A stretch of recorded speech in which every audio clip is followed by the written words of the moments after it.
नमस्कार दोस्तों, स्वागत है आपका हमारे चैनल में एजुकेशन फॉर नॉलेज में। आज के वीडियो में झारखंड के इतिहास और झारखंड के हिस्ट्री के अंतर्गत हम लोग झारखंड में बौद्ध धर्म और जैन धर्म का क्या प्रभाव रहा है, इससे संबंधित टॉपिक को कंप्लीट करेंगे।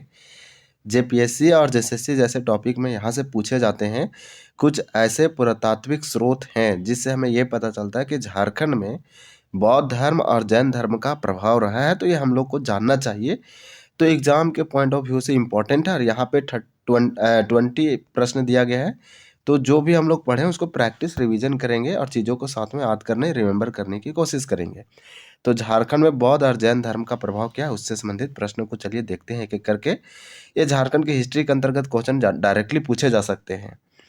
झारखंड के संदर्भ में बौद्ध धर्म से संबंधित कौन सा कथन जो है सत्य है, ये पूछा जा रहा है। तो फर्स्ट का आंसर डी होगा, उपरोक्त सभी कथन हमारा सत्य है। ऑल ऑप्शंस आर ट्रू और करेक्ट अकॉर्डिंग टू या फिर रिलेटेड टू बौद्ध धर्म, यानी बौद्धिज्म धर्म से संबंधित। यह गौतम बुद्ध का धर्म प्रचार क्षेत्र था। तो देखिए झारखंड को बोल रहा है कि गौतम बुद्ध, सिद्धार्थ गौतम बुद्ध का धर्म प्रचार क्षेत्र था झारखंड। वर्तमान धनबाद जिला बौद्ध धर्म का एक महत्वपूर्ण केंद्र था। तो झारखंड का आज जो धनबाद जिला है वो कई साल पहले बौद्ध धर्म का एक महत्वपूर्ण सेंटर हुआ करता था।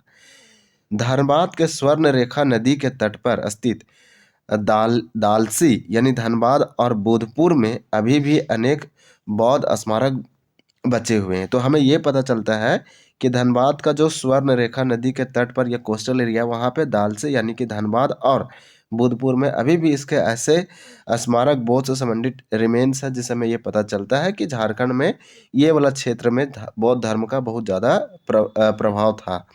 तो 1 का हमारा राइट आंसर डी होगा, उपरोक्त सभी। चलिए नेक्स्ट प्रश्न देखते हैं। यहाँ सारे पॉइंट अच्छा दिया गया था, इसको आपको याद रखना चाहिए। कंसाई नदी के तट पर स्थित बौद्ध स्थल बोधपुर में निम्न में से कौन सा मंदिर स्थित है? तो देखिए यहाँ पे बौद्ध स्थल है, नाम है बोधपुर। तो इसके नाम से आपको पता चल जाएगा बोधपुर से कि बौद्ध स्थल है, यानी बौद्ध धर्म से संबंधित एक यहाँ पे स्थल है, साइट है। और ये कंसई नदी के तट पर है। तो ये वाला भी आप याद रखिए। 2 का राइट आंसर आपका सी होगा, बुद्धेश्वर मंदिर। तो यहाँ पे बौद्ध धर्म से या फिर बौद्ध स्थल है बोधपुर, यहीं पे बुद्धेश्वर मंदिर बनाया गया जो कि कंसई नदी के तट पर है। ये झारखंड के धनबाद क्षेत्र में आता है। रांची के जोन्हा जलप्रपात, गुमला जिले के कुटुंगा ग्राम और जमशेदपुर के भूला और धनबाद के ईचागढ़ स्थान से किसकी मूर्तियाँ मिली है? तो ये सब आइडेंटिफाई कीजिए। यहाँ पे आपको 2 ही टिक लगाना, या बौद्ध या तो जैन धर्म। तो यहाँ पे हमारा राइट आंसर 3 का हो जाएगा ए, बौद्ध धर्म। हम लोग अभी सबसे फर्स्ट में बौद्ध का आंसर देख रहे हैं, तो बौद्ध होगा, बौद्ध धर्म से संबंधित। रांची का आप जोन्हा जलप्रपात चले जाइए और इसी प्रकार से गुमला के कुटुंगा ग्राम चले जाइए और जमशेदपुर के भूला और धनबाद के ईचागढ़, यहाँ भी जो है जितने भी मूर्ति या रिमेन्स मिला है, पुरातात्विक स्रोत जो है पता चलता है बौद्ध धर्म से संबंधित, कि बौद्ध धर्म का यहाँ ज़्यादा प्रभाव रहा था। झारखंड क्षेत्र में किसके प्रवेश के बाद बौद्ध धर्म का प्रभाव शुरू हुआ? तो झारखंड क्षेत्र में किसके प्रवेश के बाद बौद्ध धर्म का प्रभाव जो है शुरू हुआ है? तो 4 का राइट आंसर बी हो जाएगा, समुद्रगुप्त। क्वेश्चन नंबर 5 है कि निम्न में से कौन सा कथन असत्य है? आपका 5 का यहाँ पे जो है डी हो जाएगा। भगवान बुद्ध ने अपने सर्वाधिक उपदेश रांची में दिए थे, ये गलत है। भगवान बुद्ध ने अपने सर्वाधिक उपदेश रांची में नहीं दिए थे, सारनाथ वगैरह में दिए थे। ये वाला आपका जो है एकदम गलत हो जाएगा, रांची वाला ये उपदेश का जो जिक्र किया ये गलत है। जबकि ये 3 जो है सही है। क्या है? सीतागढ़ पहाड़ आपको हजारीबाग जिला में मिलेगा। सीतागढ़ पहाड़ 6 से 7 किलोमीटर, यहाँ पे बौद्ध मठ का अवशेष प्राप्त हुआ है, ये इंपॉर्टेंट है। चीनी यात्री फायान ने भी इस बौद्ध विहार का उल्लेख किया है सीतागढ़ पहाड़ से संबंधित। सीतागढ़ पहाड़ भगवान बुद्ध की 4 आकृतियों में से युक्त एक स्तूप भी मिले हैं। तो तीनों आप याद रखिए। आप सबसे पहले याद रखिए कि सीतागढ़ पहाड़ एक स्थान है, एक छोटा मोटा पहाड़ है, एरिया है, हजारीबाग जिला में पड़ता है, जो कि बौद्ध धर्म से संबंधित है, क्योंकि यहाँ पे खुदाई से, खनन से, या फिर हम बोल सकते हैं कि पुरातात्विक स्रोत से पता चला है कि कहीं ना कहीं बौद्ध धर्म का यहाँ पे बौद्ध मठ के कुछ अवशेष मिले हैं। यहाँ पे जब चीनी यात्री आया तो ये सीतागढ़ पहाड़ हजारीबाग का भी अपने बौद्ध विहार का उल्लेख किया है। सीतागढ़ पहाड़ भगवान बुद्ध की 4 आकृतियां देखिए युक्त एक स्तूप भी मिला है। तो यहाँ स्तूप भी मिला और 4 आकृति। 4 आकृति का स्तूप है। बंगाल के पाल शासकों के समय बौद्ध धर्म का कौन सा संप्रदाय झारखंड में फल फूल रहा था? तो बंगाल के पाल शासकों महेंद्र पाल, ये सब आप नाम सुने होंगे। तो उस समय बौद्ध धर्म का कौन सा संप्रदाय, क्योंकि बौद्ध धर्म के संप्रदाय 2 भागों में बट गया, महायान और हीनयान। तो यहाँ पे कौन सा संप्रदाय जो था पाल शासकों के समय झारखंड में ज्यादा फैल रहा था? 6 का सी हो जाएगा वज्रयान। आप याद रखिए वज्रयान है। झारखंड में किस स्थल को जैन धर्म का मक्का कहा जाता है? ये क्वेश्चन इजी है। पारसनाथ। पारसनाथ को संवेद शिखर कहा जाता है और इसका नाम जैन धर्म के 23वें तीर्थंकर पार्श्वनाथ के नाम पर रखा गया, जिनका निर्वाण या मोक्ष की प्राप्ति हुआ था। ये भी याद रखिए। 1365 इसका हार्ट है। गिरिडीह मधुबन के आसपास ये पड़ता है। नेक्स्ट प्रश्न दिया गया है क्वेश्चन नंबर 8 में कि जैन धर्म के 24 में से कितने तीर्थंकरों ने पारसनाथ पर्वत, जिसे हम संवेद शिखर भी कहते हैं, पर निर्वाण प्राप्त हुआ? तो ये आपको बताना है कि जैन धर्म में टोटल जो है 24 तीर्थंकर हुए। जैन धर्म में 24 तीर्थंकर, 24 तीर्थंकर में से कितने तीर्थंकर का निर्वाण जो प्राप्ति हुआ है, ये इस पारसनाथ पर्वत जिसे हम संवेद शिखर कर रहे हैं इस पर हुआ है। 8 का डी हो जाएगा 20। आप याद रखिए आउट ऑफ 24 में से आपको बताना पड़ेगा कि 20 जो ऐसे जैन तीर्थंकर थे जिनका निर्वाण की प्राप्ति संवेद शिखर या पारसनाथ पहाड़ी पर हुआ है। ये गिरिडीह जिला में पड़ता है। नेक्स्ट क्वेश्चन आपका दिया गया है कि पारसनाथ पर्वत पर मोक्ष प्राप्त करने वाले अंतिम तीर्थंकर कौन थे? अंतिम तीर्थंकर, लास्ट तीर्थंकर पूछा जा रहा है पारसनाथ या संवेद शिखर पर मोक्ष प्राप्ति करने वाले व्यक्ति। 9 का राइट आंसर सी हो जाएगा पार्श्वनाथ। ये जैन धर्म के 23वें तीर्थंकर थे। इनको मोक्ष की प्राप्ति या निर्वाण की प्राप्ति इसी पर्वत पारसनाथ पर्वत पर या संवेद शिखर पर हुआ। इन्हीं के नाम पर पारसनाथ पहाड़ी बना है। 1365 है। इसी प्रकार से जैन धर्म के किस तीर्थंकर के नाम पर पारसनाथ पर्वत का नामकरण हुआ है? तो 10 का आपका राइट आंसर ये होगा पार्श्वनाथ। ये सब क्वेश्चन है रिवीजन के लिए। अगर आप पढ़े हुए तो आप चीज़ों को रिवाइज करते रहिए, आपका सिलेक्शन सफलता निश्चित होगी। और दूसरी है कि प्रैक्टिस करने की कोशिश कीजिए।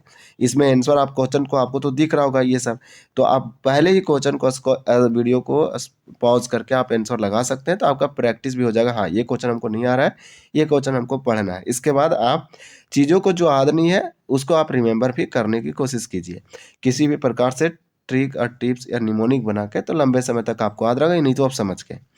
जैन धर्म के किस तीर्थंकर के नाम पर पार्श्वनाथ? तो ये देखिए पारसनाथ पर्वत का जो नामकरण हुआ है वो जैन धर्म के 23वें तीर्थंकर नाम यह है पार्श्वनाथ। सबसे अंतिम थे जिनको मोक्ष की प्राप्ति हुआ इस पर्वत पे। जैन धर्म के कुल तीर्थंकरों में से पार्श्वनाथ क्रम में कितने थे? तो 23वें थे। 11 का आपका सी हो जाएगा। बहुत ही अच्छे से दिया गया है।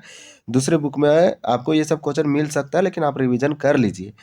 इस प्रकार से 23वें है। जैन धर्म के 23वें तीर्थंकर पार्श्वनाथ का निर्माण कहाँ पर? 8वीं शताब्दी में हुआ था। तो अच्छा क्वेश्चन है। और इस प्रकार से तो यहाँ पे हम लोग से क्या पूछा गया? हम लोग से पूछा गया यहाँ पे कि जैन धर्म के 23वें तीर्थंकर कौन थे? पार्श्वनाथ थे। इसका निर्वाण या मोक्ष की प्राप्ति बोल रहा है, निर्वाण कहाँ पर? 8वीं शताब्दी में हुआ था। तो आंसर वही हो जाएगा हमारा डी कि पारसनाथ पर। तो 8वीं शताब्दी आप याद रखिए। तो इतने सारे हम लोग क्वेश्चन देखें, एक बार आपको रिवाइज करवा देते हैं। जैसे में यहाँ देखिए ये पूछा गया जैन धर्म के कुल तीर्थंकरों में पार्श्वनाथ क्रम में कितने थे? 23वें थे। जैन धर्म के किस तीर्थंकर का नाम पारसनाथ पर्वत जो है का इसका नामकरण किया? किन तीर्थंकर के नाम पर, किस तीर्थंकर के नाम पर किया गया? तो पार्श्वनाथ के। इस तरह से इसमें बताया गया है पारसनाथ पर्वत का मोक्ष प्राप्त करने वाले अंतिम तीर्थंकर कौन थे? तो पार्श्वनाथ थे। कितने लोगों का इस पर्वत पर निर्वाण प्राप्ति हुआ? 24 में से तो 20 लोगों का। फिर हम लोग नेक्स्ट देखेंगे पारसनाथ। ये हम लोग देख चुके हैं कि निर्वाण 8वीं शताब्दी में हुआ था। ये पारसनाथ पहाड़ी पर पार्श्वनाथ का। क्वेश्चन नंबर हमारा 13 है कि पारसनाथ पर्वत जैन धर्म के किस संप्रदाय का पवित्र स्थल है? तो 13 का आपका राइट आंसर यहाँ पे हो जाएगा सी, श्वेतेंबर और दिगंबर। आप याद रखिए जो जैन धर्म थे 2 पार्टों में बट गया, एक श्वेतेंबर एक दिगंबर। जो श्वेत वस्त्र धारण किए उसे श्वेतेंबर कहते हैं, दिगंबर जो कपड़ा धारण नहीं करते। तो जैन धर्म 2 संप्रदाय में बटा। और पारसनाथ पर्वत जो है से श्वेतेंबर के लिए भी और दिगंबर के लिए भी बहुत फेमस है। पारसनाथ पर्वत झारखंड के किस जिला में स्थित है? तो 14 का आपका राइट आंसर हो जाएगा ए यानी गिरिडीह में है। आप याद रखिए मधुबन, गिरिडीह, पारसनाथ पर्वत झारखंड के गिरिडीह जिला में है। हमको यहाँ तक कि याद है कि हम जेएसएससी के और जेपीएससी के एग्जाम दिए। डायरेक्टली जेपीएससी में पूछा गया था कि पारसनाथ पहाड़ी किनके नाम पर रखा गया है। फिर अगले शिफ्ट में पूछा गया कि वो कितने नंबर के तीर्थंकर थे। इस तरह से डायरेक्टली क्वेश्चन पूछा जा रहा। आप पीजीटी के क्वेश्चन देख लीजिए और फिर दूसरे प्रकार के लैब असिस्टेंट के उसमें पूछा जा रहा था क्वालिफाइंग पेपर में।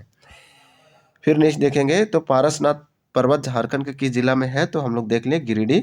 गिरिडीह जिले के किस स्थल पर स्वयंम्बरी जैनियों का तीर्थ स्थल है, तो आपका 15 का राइट आंसर हो जाएगा ए मधुबन। मधुबन से रिलेटेड यानी कि 11 जेपीएससी में क्वेश्चन पूछा गया था, तो ये भी याद रखिए, ये मधुबन भी याद रखिए। गिरिडीह जिला के किस स्थल, तो मधुबन स्थल स्वयंम्बरी जैनियों का तीर्थ स्थल है और इसी के आसपास आपको पारसनाथ देखने को मिलेगा। क्वेश्चन नंबर 16 है कि जैन धर्म के संबंध में झारखंड के परिप्रेक्ष्य में कौन सा कथन हमारा सत्य है, तो झारखंड के परिप्रेक्ष्य में बताना है जैन धर्म के बारे में कौन सा सत्य है। 16 का राइट आंसर आपका डी हो जाएगा। उपरोक्त सभी कथन सत्य है। झारखंड में बौद्ध धर्म के साथ साथ जैन धर्म का भी व्यापक प्रचार प्रसार हुआ। झारखंड में मानभूम जैन सभ्यता संस्कृति का केंद्र था। तो मानभूम देखिए, याद रखिए झारखंड का मानभूम जैन सभ्यता और संस्कृति का बहुत ज़्यादा सेंटर और केंद्र था। धनबाद हम लोग बौद्ध धर्म का देखें। कसाई और दामोदर नदियों के घाटी में जैन अवशेष अभी तक बिखरे पड़े हैं, तो ये सब बहुत अच्छा पॉइंट लिख रखा है। फिर हम लोग देखेंगे कि पलामू जिले के किस स्थल से जैनियों के पूजा स्थल मिले हैं, तो यही वाला हमारा राइट आंसर जो होगा 17 का वो भी हो जाएगा हनुमान गांव सतबरवा। आप याद रखिए इसका पलामू जिला से यह स्थल जैन सबसे पहले हनुमान गांव जैन धर्म से रिलेटेड है, ये वाला पॉइंट याद रखिए। क्वेश्चन नंबर हमारा 18 है चतरा जिले के कोलुआ पहाड़, तो चतरा जिला में कोलुआ पहाड़ है, मुंडन के लिए बहुत प्रसिद्ध है। कोलुआ पहाड़ को कोलेश्वरी पहाड़ के संबंध में कौन सा कथन सत्य, ये पूछा जा रहा है। 18 का राइट आंसर आपका डी हो जाएगा। सारा हमारा जो स्टेटमेंट है करेक्ट है, ऑल ऑप्शंस ट्रू और राइट है। सबसे पहले पढ़ते हैं चतरा जिला में है कोलुआ पहाड़, इसके बारे में समझते हैं। ये बौद्ध जैन के अनेक मूर्तियां हैं, यहाँ हिंदू जैन और बौद्ध का संगम है, तो बौद्ध और जैन के अनेक मूर्ति है, याद हो गया कोलुआ पहाड़ चतरा। जैनियों का यहाँ 9 सर्प छत्रों युक्त तीर्थंकरों की प्रतिमा है। इसी प्रकार से यहाँ के पत्थर पर एक पद चिन्ह है जिसे जैनों पार्श्वनाथ का चरण चिन्ह मानते हैं, ये भी याद रखिए। और कोलेश्वरी पहाड़ भी इसी को कहते हैं, मुंडन के लिए फेमस है। अब हम लोग लास्ट क्वेश्चन तक पहुंच गए हैं कि कोलुआ पहाड़ के संदर्भ में कौन सा कथन गलत है, यानी कि इनकरेक्ट है। कुछ जैन तीर्थंकरों की मूर्तियां स्थापित की गई है, तो एकदम सही है। 19 का और गलत पूछा तो आपको गलत वाला पहले बता देते हैं कि ये डी होगा कि यहाँ पर भगवान महावीर को निर्वाण प्राप्त हुआ था, तो गलत है। भगवान महावीर जैन धर्म के 24वें तीर्थंकर थे और इनका निर्वाण की प्राप्ति यहाँ पे नहीं हुआ है, पावापुरी साइड हुआ है, तो ये वाला आपका तो गलत ही हो जाएगा। ये वाला आपका सही है। 7वीं शताब्दी की बौद्ध मूर्तियाँ भी प्राप्त हुई है, ये वाला याद रखिए। 7वीं शताब्दी की बौद्ध मूर्ति, यहाँ पर दिगंबर जैन का विशाल मंदिर है। तो हम इस प्रकार से बोल सकते हैं गिलवा पहाड़ जैन हिंदू और बौद्ध तीनों का संगम है। लास्ट क्वेश्चन है कोटेश्वर नाथ का स्तूप कहाँ स्थित है, तो ये चतरा जिला के इटखोरी प्रखंड के भद्रकाली मंदिर, आप याद रखिए। 20 का आपका सी हो जाएगा। तो चलिए, यह वीडियो आपको बहुत अच्छा लगा होगा। इस प्रकार से टोटल हम लोग 20 प्रश्न देखे जो कि ये टॉपिक को एंड करता है, और इसमें जितना भी इम्पोर्टेंट, हालांकि क्या इस टॉपिक से और क्वेश्चन बन सकता था, तो यस और भी ऐसे क्वेश्चन थे जो बन सकता था, लेकिन ये लिमिटेड है। लेकिन ये मस्ट आपको तो जानना ही चाहिए। तो इस प्रकार से 20 प्रश्न देखे जो कि इम्पोर्टेंट आपके एग्जाम के लिए। आपको कमेंट करके बताना है, 2 क्वेश्चन कमेंट करके बताना है कि देखिए आपसे पूछ रहे हैं, कमेंट में आप जरूर लिखिए कि पारसनाथ पर्वत झारखंड के किस जिला में है, गिरिडीह जिले के किस स्थान पर स्वयंम्बरी जैनियों का तीर्थस्थल है।